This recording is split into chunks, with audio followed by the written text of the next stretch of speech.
Have you ever wondered about the world that existed before the Great Flood described in the Bible?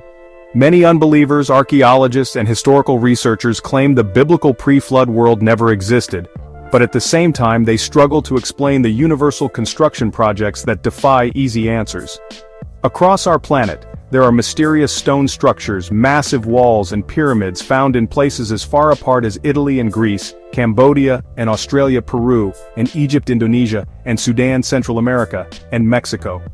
These structures are made from gigantic stones shaped and placed using techniques that seem to pop up everywhere, yet leave no clear sign of who built them. Some researchers push these marvels back over 11,000 years, suggesting a lost civilization built them. But that dating depends on accepting the evolutionary timeline.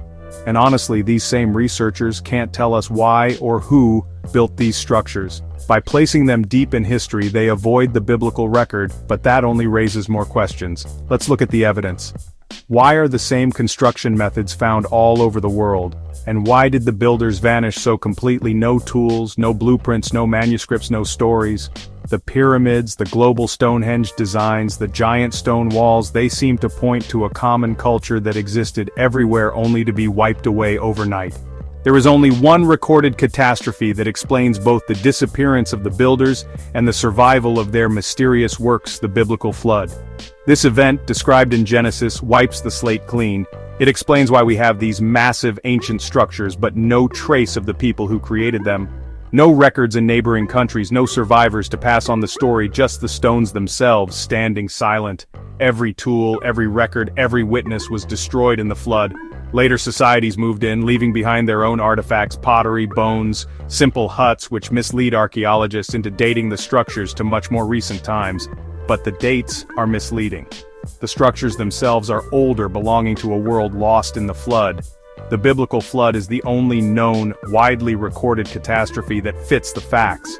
Other theories float around ice ages, volcanic eruptions, regional disasters, but none of them have the same global testimony. The story of a great flood is found in almost every ancient culture. No other event enjoys this kind of worldwide witness.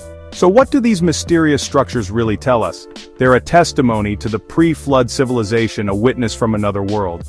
And they serve as a warning, a reminder of what happens when people turn away from God and live in unrepentant sin. As I look at these stones, scattered across continents, I see more than just ancient buildings. I see evidence of a world that came before a world wiped clean by judgment, a lesson written in stone for every generation to see. Thanks for joining me as we look at the evidence for the biblical pre-flood world. If you're curious to dig deeper, keep searching, and remember, sometimes the stones really do cry out.